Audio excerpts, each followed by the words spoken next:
कर्क राशि वालों के लिए सितंबर का महीना कैसा रहेगा। तो देखिए कर्क राशि वालों, आपके लिए भी ये थोड़ा सा मिक्स्ड मंथ रहने वाला है। अब मिक्स्ड मंथ से मेरा कहने का मतलब है कि कहाँ कहाँ आपको इश्यूज आएंगे, पहले मैं वो बात करूँ। कहीं ना कहीं आपको ऐसा लगेगा कि आप फाइनेंशियली चैलेंजेस महसूस कर रहे हैं और फाइनेंशियली आप बहुत सारी उठापटक कर रहे हैं। मतलब कहीं के पैसे कहीं डाल रहे होंगे, कहीं के पैसे उठा के कहीं डाल रहे होंगे, और किसी न किसी तरह फाइनेंसेस को मैनेज करने की बहुत सारी कोशिश आपकी चल रही होगी। एंड कहीं ना कहीं वो चीज़ आपको बहुत परेशान भी करेगी। यू विल फील दैट कि भाई बहुत ज़्यादा इश्यूज हो रहे हैं, पैसों को लेके बहुत ज़्यादा इश्यूज हो रहे हैं, पैसे मैनेज कैसे करें ये बिल्कुल नहीं समझ में आ रहा, और जो भी मैनेजमेंट चल रहा है वो इतना हाफजार्ड होगा और इतना मुश्किल होगा। तो financially this particular month will be कहीं ना कहीं मुश्किल ज़रूर होगी। आपको ऐसा लगेगा कि यार फाइनेंशियली ना थोड़ा सा चैलेंज बढ़ चुका है। तो ये फाइनेंशियल जो बढ़ा हुआ चैलेंज है ये आपको कहीं ना कहीं इमोशनली भी परेशान करेगा। तो नॉट जस्ट फाइनेंसेस जो कि ऊपर नीचे होंगे, ये आपको इमोशन भी आपके कहीं ना कहीं ऊपर नीचे होंगे। अगर आप कोई बिजनेस करते हैं, कोई आपका ऐसा करियर है, जॉब है, उसमें भी आपको दिखेगा कि बड़ी उठापटक सी हो रही है, बड़ा ऊपर नीचे ऐसा माहौल है, कुछ समझ में नहीं आ रहा। मतलब ओवरऑल अगर बात करूँ तो ups and downs in career and finance, this is what I can see. ठीक है, तो इसके लिए आपको प्रिपेयर्ड भी रहना है। कोशिश करके आपने ऐसी अपॉर्चुनिटीज ढूंढनी है जिससे कि आप कुछ एक्स्ट्रा मनी कमा पाए, कहीं ना कहीं से कुछ एक्स्ट्रा पैसा आप ला पाए। अब आप कहेंगे कि ये आ रहा है कि नहीं आ रहा है वो देख के बताएं। तो हाँ, आपके कार्ड में ये भी चीज़ फॉर्चुनेटली आ रही है कि सितंबर मंथ के स्टार्टिंग में, मतलब शुरुआती सितंबर मंथ के अंदर ही, वहाँ लगा लो आपकी 7 डेज 8 डेज के अंदर, 7 to 10 days max to max. तो 25 अगस्त से ही पकड़ लीजिए, 26 अगस्त से लेके तो सितंबर के 5 8 7 तारीख तक या 10 तारीख तक मैक्सिमम, ये जो टाइम है ना, इसमें कोई ना कोई मनी मेकिंग अपॉर्चुनिटी आपके पास आएगी। मतलब कहीं ना कहीं से पैसे कमाने या पैसे बढ़ाने की कोई अपॉर्चुनिटी आपके पास आएगी, और ये बिल्कुल जैसे ना भगवान की तरफ से एक वरदान की तरह आएगी, एक डिवाइन इंटरवेंशन की तरह आएगी। तो आप इसको बिल्कुल भी मिस मत करिएगा, ज़्यादा सोचने समझने में समय मत खराब करिएगा। एक आपको एक स्पेशल मैं बात बता दूं कि आपको कैसा लगने वाला है। आपको ऐसा लगेगा कि यार, कहते हैं ना वो कि ये दुनिया, ये महफिल मेरे काम की नहीं। आपको ये लगेगा, मतलब आपको जो चीज़ मिल जाएगी ना, आपको लगेगा कि क्या करना है यार, मुझे तो ये चाहिए नहीं थी, मैं तो उसके लिए कर ही नहीं रहा था, या जो भी है अच्छा किसी और के लिए होगा, मेरे लिए नहीं। क्योंकि हो सकता है आपका मन खराब हो जाए, किसी कारण से आपका मन खराब हो जाएगा और आप बोलोगे कि यार नहीं, मुझे ना ये चीज़ नहीं चाहिए, मैं कहीं और जाऊँगा, मैं कुछ और काम करूँ। तो इसीलिए कह रहा हूँ कि बहुत इंपॉर्टेंट है उस फाइनेंशियल न्यू अपॉर्चुनिटी को समझना और समझ के उस पर जल्द से जल्द एक्ट करना, क्योंकि ये ज़्यादा दिनों तक आपके पास रहेगा ऐसा नहीं है। हो सकता है वो चीज़ हो सकता है कि कई बार कुछ चीज़ें हमारी लाइफ में आती हैं और अपॉर्चुनिटी की आदत होती है, it doesn't knock twice, you know. कहते हैं ना कि अब 90% of the times opportunity doesn't knock twice, दूसरे बार हमारे दरवाजे पर दस्तक नहीं होती अपॉर्चुनिटी की। तो आपने ध्यान ये देना है कि अगर पहली बार में अपॉर्चुनिटी आ रही है और आपको दिख गई है, प्लीज़ ले लीजिए। Don't over think.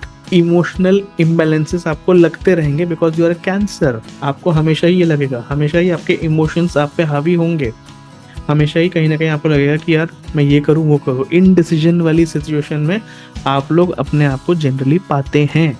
मगर ये जो अच्छी अपॉर्चुनिटी आई है, इसके लिए ऐसा कुछ मत करना।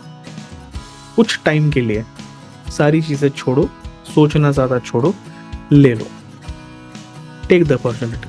बिकॉज कहीं ना कहीं वो काफ़ी अच्छी, आपको समझ में आएगा कि आगे चल के काफ़ी अच्छी अपॉर्चुनिटी बन गई है। अब आप बोलोगे कि यार हो सकता है 8-10 तारीख तक ना आए, तो मैक्स टू मैक्स 15 तारीख तक आ जाए, ठीक है। तो कहीं ना कहीं सितंबर मंथ में अगर कहीं से फाइनेंशियल इश्यूज आपके चलेंगे, कहीं ना कहीं फाइनेंस को लेके आप बहुत अप्स एंड डाउन्स महसूस करेंगे, करियर बिजनेस को लेके अप्स एंड डाउन्स महसूस करेंगे, आपको लगेगा कि पता नहीं क्या हो रहा है, इवन इमोशनली आप अप्स एंड डाउन्स महसूस करेंगे। लेकिन गुड न्यूज़ ये है कि कहीं ना कहीं से एक अच्छी फाइनेंशियल अपॉर्चुनिटी भी आपके पास आ रही है, ले लें। दूसरी बात मैंने आपको बता दी कि कहीं ना कहीं आपका मन थोड़ा सा खट्टा होगा, कहीं ना कहीं आपको ऐसा लगेगा कि जो चीज़ आपको मिल रही है, भले ही वो कितना भी प्लेट में सजा के मिल जाए, और आपको लगेगा कि नहीं मुझे ये नहीं चाहिए, and you will walk away, या you will choose something totally different.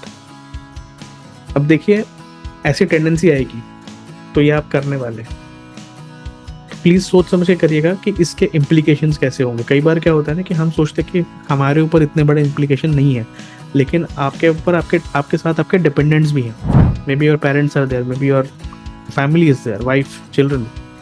तो उन सब चीज़ों को ध्यान में रखते हुए ही कोई भी डिसीजन लेना, थोड़ा सा सोच लेना, बहुत जल्दी तड़क फड़क में डिसीजन मत लेना। If you want, sleep over it, एक दो दिन ले लो time, let it settle in, उसके बाद आप कोई ना कोई डिसीजन लीजिए, ठीक है। अब आप कहेंगे कि यार ये सब तो ठीक है, लेकिन हो सकता है कि मुझे मदद लगे, हो सकता है मैं सब कुछ अपने हिसाब से ना कर पाऊँ। तो मैं आपको बता दूं कि आप किसी ऐसे व्यक्ति से मदद ज़रूर ले सकते हैं जो कि थोड़ा यंग है, इंटेलिजेंट है, काफ़ी अच्छी सोच रखता है, क्योंकि हो सकता है कि जो काम आपको मिले वो कुछ नई सोच वाला हो, या नई सोच से ताल्लुकात रखने वाला हो। तो इसलिए आपको एडवाइस भी उसी से लेनी चाहिए जो थोड़ी सी नई सोच रखता हो। उम्र में ज़्यादा हो तब भी चलेगा, लेकिन सोच न्यू होनी चाहिए।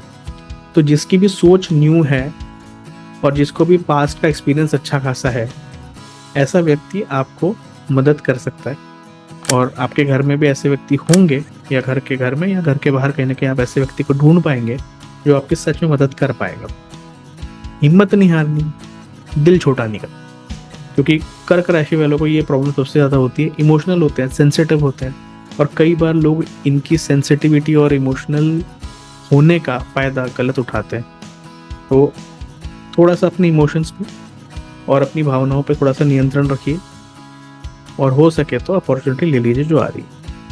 हेल्थ प्रॉब्लम्स की अगर मैं बात करूँ तो कहीं ना कहीं थोड़ा सा आपको डिप्रेसिव लग सकता है, कहीं ना कहीं आपको कुछ दिनों तक आपको ये महसूस हो सकता है कि बिल्कुल कुछ अच्छा ही नहीं लग रहा, कुछ समझ में ही नहीं आ रहा क्या करे क्या ना करे, एकदम मतलब होता है ना कि थोड़ा सा एंग्जाइटी होती है, थोड़ा सा डिप्रेशन होता है, थोड़ा स्ट्रेस लेवल ज़्यादा हो जाता है। तो ये सारी चीज़ें आपको लग सकती है। तो इनके लिए मैं आपसे एक ही बात बोलूँगा कि ट्राई करके वॉक करो, अच्छी खासी खूब सारी वॉक कीजिए। अगर आप एक्सरसाइज या जिम जा सकते हैं तो आप वो करिए, ठीक है।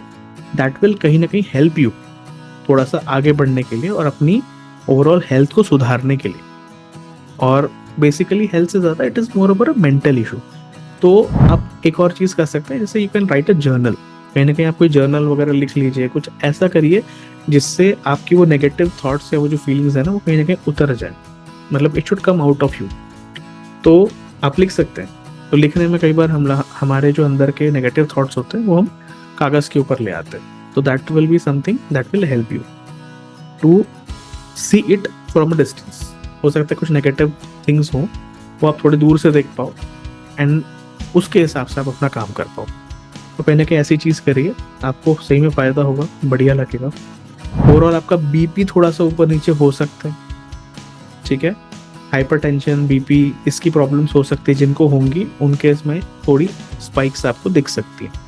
तो आपको थोड़ा सा ध्यान रखना है इन सब चीज़ों का। किसी को अगर ऐसा प्रोस्टेट हो या ऐसा कुछ हो, उनको भी थोड़ा प्रॉब्लम बढ़ा हुआ महसूस हो सकता है, तो उन्होंने भी अपना थोड़ा ध्यान रखना है, ओके।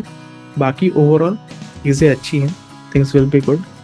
हो सके तो आप कुछ ना कुछ ग्रीन कलर का डोनेशंस दे सकते हैं, जैसे ग्रीन ग्राम है ना, जो हरी मूंग की दाल होती है, इसका डोनेशन आप कर सकते हैं, वो आपके लिए फ़ायदा करेगा। गाय को हरा चारा खिला सकते हैं, वो आपको फ़ायदा करेगा। तो ऐसे कुछ ना कुछ चीज़ें कर सकते हैं जिससे आपका ओवरऑल जो महीना है वो बेटर जाएगा।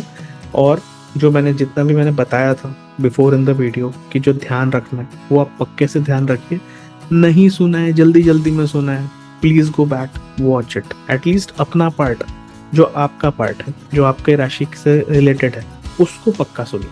बाकी का आप स्किप भी कर सकते हैं, नॉट एन इशू। तो कमेंट्स में ज़रूर बताइएगा कि आपने क्या समझा, क्या देखा, क्या आपको लगा कि हाँ ये पर्टिकुलरली बढ़िया चीज़ थी, या ये बिल्कुल ज़्यादा मतलब रेजोनेट किया है, या आपको लगा था कि कुछ और मुझे सुनना था, may be about some health, relationship, whatever, किसके बारे में ज़्यादा जानना है। तो वो आप कमेंट में लिख सकते हैं कि हमने क्या जाना, सो दैट इस बार नहीं तो नेक्स्ट बार में कहीं ना कहीं मैं वो चीज़ें भी इंक्लूड करूँगा सो दैट आपको पता चलेगा और आप अपनी लाइफ के बारे में और ज़्यादा अच्छे तरीके से और ज़्यादा डिटेल में जान पाएंगे और आपको कहीं ना कहीं मैं हेल्प कर पाऊँ. That is what my intention is. Okay, thanks a lot. See you.